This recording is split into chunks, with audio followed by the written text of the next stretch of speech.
Plantas caem da moda. Outro dia a professora Vânia me perguntou sobre isso e eu fiquei de fazer um vídeo. Mas antes eu pediria para vocês se inscreverem aí no nosso canal, acionar o sininho, essas coisas todas, para levar esse conteúdo para mais pessoas, para mais alunos. Vamos lá?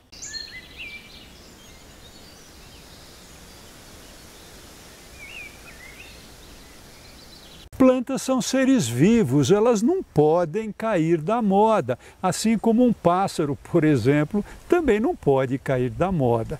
Aliás, eu acho também que não existem plantas feias. O que existe são plantas mal usadas. A forma de usar as plantas é que sim, podem cair da moda ou podem ficar ultrapassadas. Por exemplo, o jardim da minha avó Rosa, lá no interior, lá em Taquaritinga, ficava na frente da casa. Essa área era toda cimentada com os retângulos e ali ela fazia o jardim.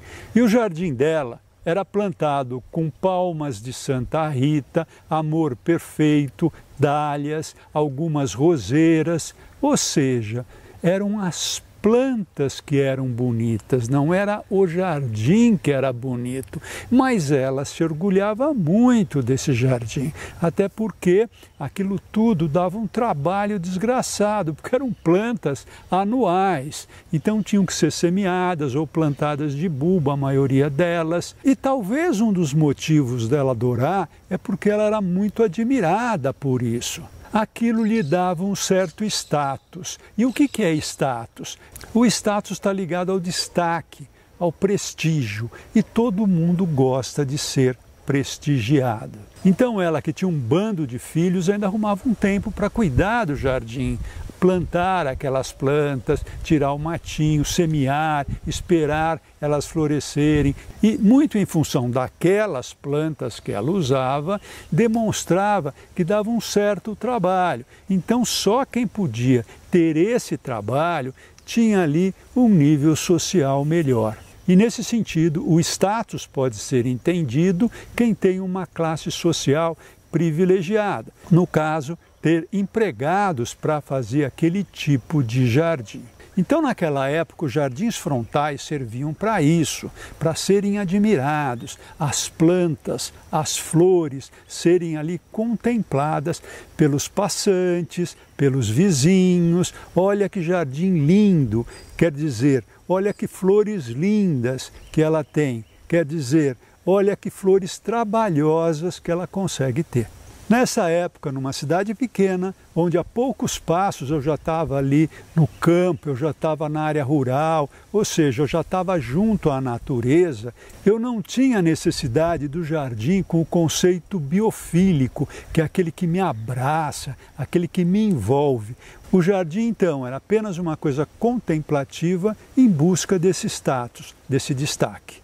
E esse papel, de certa forma, o jardim sempre teve. Vamos exagerar agora, pegar um exemplo bem emblemático, que são os jardins de Versalhes, que aí sim realmente era um exército de jardineiros, porque o rei precisava ter todo esse status. Ele precisava se diferenciar não apenas dos seus, mas sim do mundo como um todo. E como é que aconteceu isso? Luís XIV viu a necessidade de levar toda a corte para fora de Paris, para fora do Louvre, onde era o grande palácio real.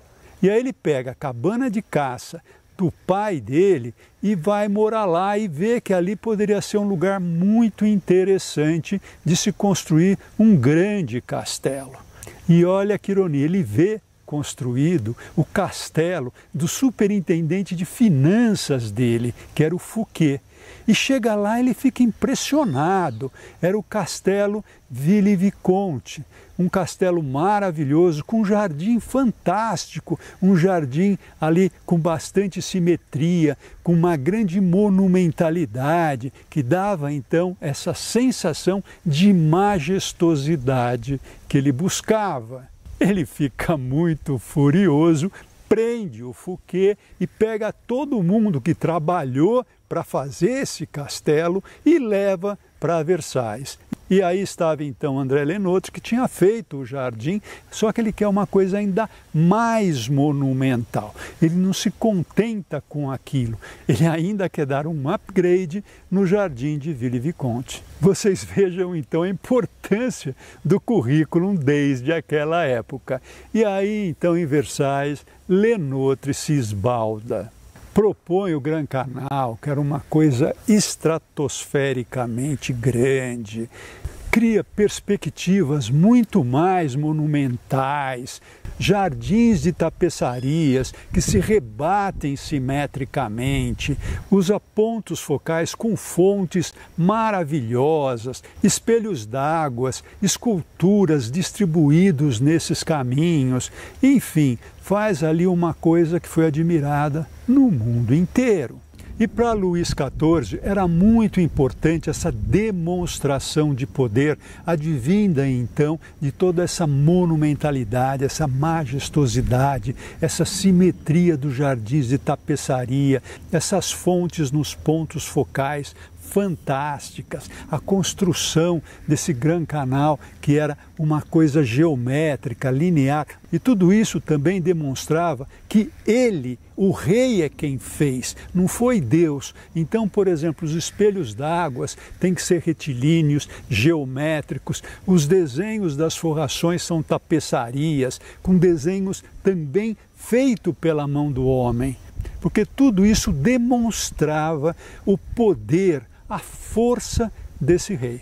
E falando de moda, a gente vai ver que elas acontecem sempre com uma reação à anterior. Então, praticamente 100 anos depois, os jardins ingleses já fogem completamente desse conceito. Vão para o lado oposto, se inspiram em pinturas mais românticas, como essas pinturas do Claude Lorrain, que mostram uma natureza mais idílica, mais imaginada, mais sonhada. Era uma natureza, então, idealizada.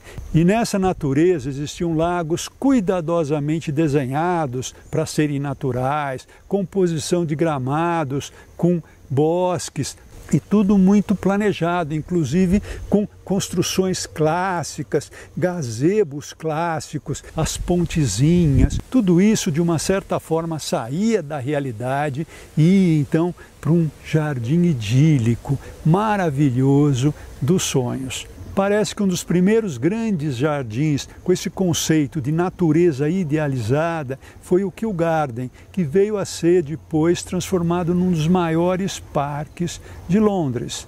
Mas voltando lá ao jardim da minha avó, que ficava na frente da casa, tinha ali uma mureta baixa, exatamente para que todo mundo pudesse ver o jardim dela e admirar. Depois, nas grandes cidades, quando o trânsito começou a ficar mais intenso, mais barulhento, mais ou menos na década de 60, 70, o que acontece?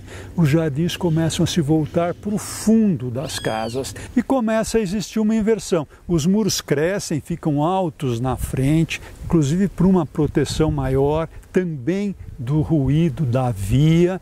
As áreas de serviços passam a ser na frente, nessa área mais conturbada, e o jardim se abre para o fundo, de uma forma mais calma, mais tranquila.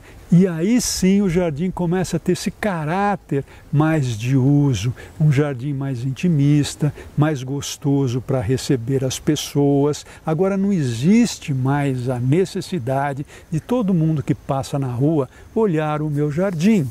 Eu quero apenas mostrar o jardim para os meus amigos, para os meus parentes, ou seja, para as pessoas do meu relacionamento.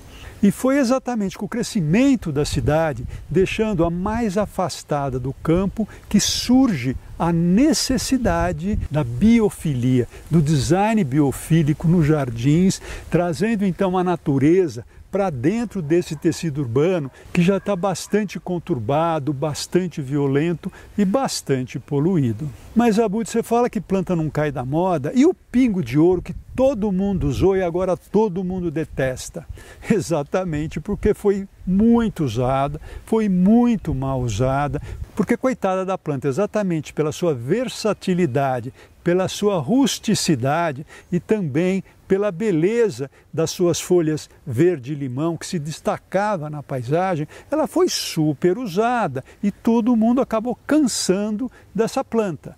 Não podada e podada também. E vocês vejam que essa ideia do status, do poder, principalmente daquele jardim podado, que dá mais trabalho, até hoje ele tem resquícios na sociedade. Bem, tudo isso que eu falei é a minha opinião. Eu gostaria muito de saber a sua. Deixa seu comentário aqui embaixo para a gente discutir, tá bom?